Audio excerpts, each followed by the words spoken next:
Hello বন্ধুরা, Rinky's daily blog চ্যানেলে তোমাদের আবার স্বাগত। আজকে চলে এসেছি নতুন একটা রেসিপি নিয়ে। আজকে বানাবো চিতল মাছের রসা। তোমরা পুরো ভিডিওটা দেখার জন্য স্কিপ করো না আর পুরো ভিডিওটা দেখতে থাকো। বাজার থেকে এখানে আমি দেখো মাছগুলোকে কেটে এনেছি। চিতল মাছ এখানে 5 পিস মতো আমি মাছ নিয়ে নিয়েছি। যেহেতু মাছের প্রচণ্ড আঁশ থাকে ছোটো ছোটো বলে আমি বাজার দিয়ে কেটে নিয়ে এসেছি। এবার মাছগুলোকে ভালো করে পরিষ্কার করে ধুয়ে নেব। দেখো মাছগুলোকে আমি পরিষ্কার করে ধুয়ে নিচ্ছি। এখানে 5 পিস মতো মাছ আছে, দেখতেই পাচ্ছ ভালো করে পরিষ্কার করে ধোয়া হয়ে গেছে। প্লেটে সাজিয়ে নিয়েছি। এরপরে মাছের মধ্যে পরিমাণ মতো আমি নুন আর হলুদ দিয়ে দেব। মাছে নুন হলুদ মাখানোটাও একটা অন্যরকম মাছের স্বাদ এনে দেয়, তাই পরিমাণ মতো নুন হলুদ দিয়ে একটা করে মাছ আমি হালকা হাতে নুন হলুদ মাখিয়ে নেব। যেহেতু চিতল মাছ একটু নরমই হয়, তাই আমি খুব সাবধানে মাছগুলোকে নুন হলুদ মাখাবো। তোমরা দেখতেই পাচ্ছ আমি খুব হালকা হাতে একটা করে মাছকে খুব ভালোভাবে নুন হলুদ মাখিয়ে নিচ্ছি। এইভাবে প্রতিটা মাছ আমি নুন হলুদ মাখিয়ে নিচ্ছি।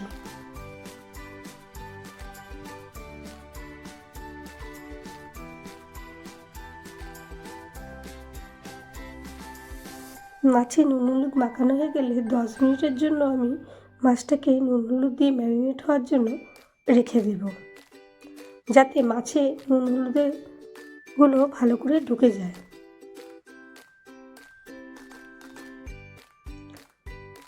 10 মিনিটের জন্য রেখে দেওয়ার পরে আমি অন্যদিকে গ্যাসের মধ্যে কড়া গরম করতে দিয়ে দেব আর বেশ কিছুটা পরিমাণে সর্ষের তেল দিয়ে দেব। অন্যদিকে একটা প্লেটের মধ্যে গোটা গরম মশলা, সাদা জিরে, একটা শুকনো লঙ্কাকে 2 টুকরো করে নিয়েছি, 2টো তেজপাতা, 2টো চেরা কাঁচা লঙ্কা আর লম্বা করে কেটে রাখা আলু, আর নিয়ে নিয়েছি একটা বাটিতে জিরে, ধনে, 2টো কাঁচা লঙ্কা, আদা আর টমেটো পেস্ট।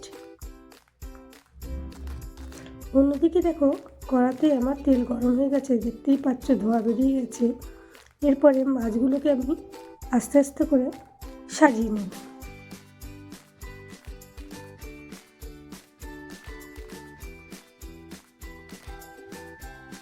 এখানে মাছের পিসগুলো অনেকটাই বড় বলে আমি 3 পিস মতো মাছকে আগে দিয়ে ভেজে নেব, যাতে একটা করে মাছ ফাঁকা করে দেব, খুন্তির সাহায্যে একটার সাথে একটা না লেগে যায়। মাছগুলোকে খুব কড়া করে ভাজবো না, খুব কড়া করে ভাজলে মাছের স্বাদ থাকে না, তাই জন্য খুব হালকা করে মাছগুলো ভেজে নেব। হালকা সোনালি কালার হলেই মাছগুলোকে আমি ভেজে তুলে নেব। তোমরা দেখতেই পাচ্ছ মাছগুলো একটা সাইড হালকা সোনালি কালারের ভাজা হয়ে গেছে। এইভাবে একটা করে মাছ আমি হালকা করে উল্টে পাল্টে নেব। এক সাইডটা ভাজা হয়ে গেলে অন্য সাইডটা ভাজা হওয়া পর্যন্ত আমি অপেক্ষা করব। মাছগুলো আমার দেখো ভাজা হয়ে গেছে। এবার খুন্তির সাহায্যে আমি একটা করে মাছ ভালো করে তেল ঝরিয়ে একটা প্লেটের মধ্যে তুলে নেব। ঠিক ওই তেলের মধ্যে আরও 2 পিস মাছ আমি ঠিক একইভাবে ভেজে নেব। এখানে দেখো আমার 5 পিস মাছ লাল লাল করে ভাজা হয়ে গেছে হালকাভাবে। এবার মাছগুলোকে রেখে দেব আর ওই কড়ার মধ্যে বেশ কিছুটা পরিমাণে তেল দিয়ে দেব। তেলটা গরম হওয়া পর্যন্ত আবার অপেক্ষা করব আর খুন্তির সাহায্যে তেলটাকে ভালো করে কড়াতে মিক্স করে নেব। বেশ কিছুক্ষণ মিক্স করার পর তোমরা দেখতেই পাচ্ছ তেল দিয়ে গরম ধোঁয়া বেরোতে শুরু হয়ে গেছে, তেলটা গরম হয়ে গেছে। আগে দিয়ে লম্বা করে কেটে রাখা আলুগুলোকে এবার তেলের মধ্যে আমি দিয়ে দেব। খুব আস্তে আস্তে করে দিতে হবে। আলুগুলোকে একে করে দিয়ে খুন্তির সাহায্যে আমি ভালো করে নাড়াচাড়া করে নেব। আলুগুলোকে লাল লাল করে ভাজা হওয়া পর্যন্ত আমি বেশ কিছুক্ষণ টাইম অপেক্ষা করব।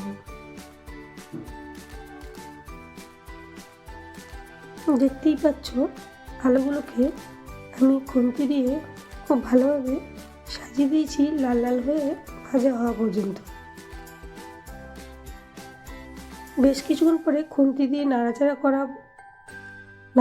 করার পর দেখতেই পাচ্ছ আলুতে একটা সোনালি ভাব রং চলে এসছে। আলুগুলো যেহেতু ছাঁকা তেলে ভাজা হবে, দেখতেই পাচ্ছ আলুগুলো এবার ভালোভাবে ভাজা হয়ে গেছে। প্রত্যেকটা আলু এইভাবে ভালোভাবে ভাজা হয়ে গেলে আমি একটা বাটির মধ্যে আলুগুলোকে ছেঁকে তুলে নেব।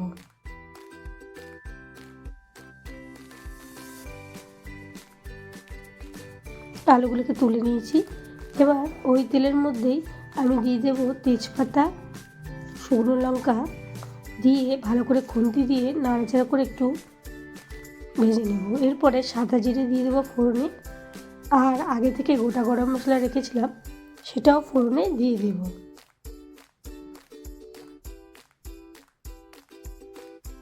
দেওয়া হয়ে গেলে খুন্তি দিয়ে বেশ কিছুক্ষণ নাড়াচাড়া করে আগে দিয়ে পেস্ট করে রাখা মশলাটা দিয়ে দেব। এরপরে মশলাটা নাড়াচাড়া করার পরে তার মধ্যে দিয়ে দেব পরিমাণ মতো হলুদ গুঁড়ো, দিয়ে দেব পরিমাণ মতো নুন,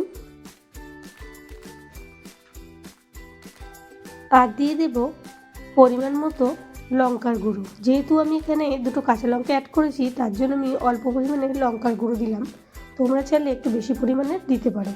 এরপরে মশলার সাথে আমি ভালো করে গুঁড়ো মশলাগুলোকে মিক্সড করে নেব আস্তে আস্তে করে। দেখতেই পাচ্ছ পুরো মশলাটা আমার ভালোভাবে মিশে গেছে। এবার ওপর থেকে আমি সামান্য পরিমাণে চিনি দিয়ে দেবো, দিয়ে আবারও বেশ কিছুক্ষণ ধরে মশলাটাকে কষাতে থাকবো যতক্ষণ না মশলা দিয়ে তেল ছেড়ে দিচ্ছি। বেশ কিছুক্ষণ কষানোর পরে বাটিতে মশলা ধোয়া জলের বাটি দিয়ে দিলাম। মশলা ধোয়া জলটা দেওয়া হয়ে গেলে আবারও আমি খুন্তির সাহায্যে মশলাগুলোকে ভালো করে নেড়ে চেড়ে কষানোর জন্য অপেক্ষা করব। দেখতেই পাচ্ছ কিছুক্ষণ অপেক্ষা করার পর মশলাটা ভাজা হয়ে গেছে, ওপর থেকে একটা সুন্দর কালার চলে এসেছে, আর মশলা দিয়ে তেল ছেড়ে দিয়েছি।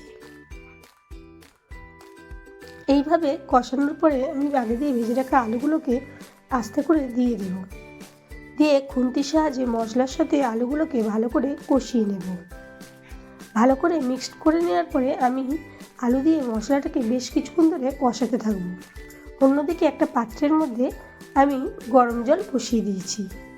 যে কোনো রান্নাতে গরম জল দিলে তার স্বাদটা অন্যরকম এনে দেয়, তোমরা এখানে গরম জল ব্যবহার করবে। এরপরে মশলাটাকে বেশ কিছুক্ষণ ধরে কষানোর পরে আমি এখানে পরিমাণ মতো গরম জল দিয়ে দেব।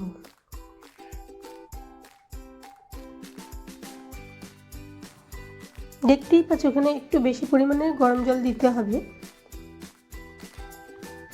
নাড়াচাড়া করে আমি ঢাকনার সাহায্যে ঢেকে দেব বেশ কিছুক্ষণের জন্য।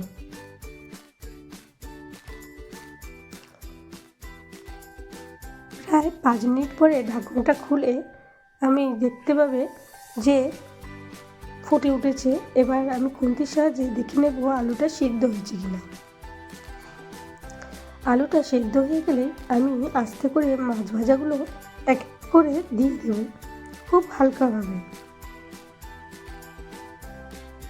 প্রতিটা মাছ এভাবে দেওয়া হয়ে গেলে আমি খুন্তির সাহায্যে মাছগুলোকে আস্তে করে ঝোলের মধ্যে দিয়ে নাড়াচাড়া করে নেব, যাতে প্রত্যেকটা মাছ ঝোলের সাথে মিশে যায়।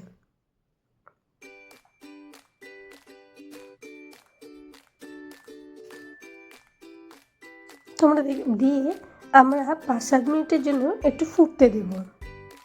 দিলেই আমার রেডি হয়ে যাবে চিতল মাছের রসা। তাহলে বন্ধুরা, আমার আজকের রেসিপিটা কেমন লাগলো অবশ্যই তোমরা কমেন্ট বক্সে কমেন্ট করে জানিও। আর ভিডিওটা যদি ভালো লেগে থাকে একটা লাইক, শেয়ার আর সাবস্ক্রাইব করে নতুন নতুন ভিডিওটা দেখতে আমার পাশে থেকো। আর আমার যদি কোনো ভুল হয়ে থাকে অবশ্যই তোমরা কমেন্ট বক্সে জানিও। তাহলে নতুন নতুন ভিডিও দেখার জন্য আমার পাশে থেকো, আমাকে সাহায্য করো। আজকের মতো এখানেই শেষ করলাম। তোমরা সবাই সুস্থ আর ভালো থেকো। টাটা।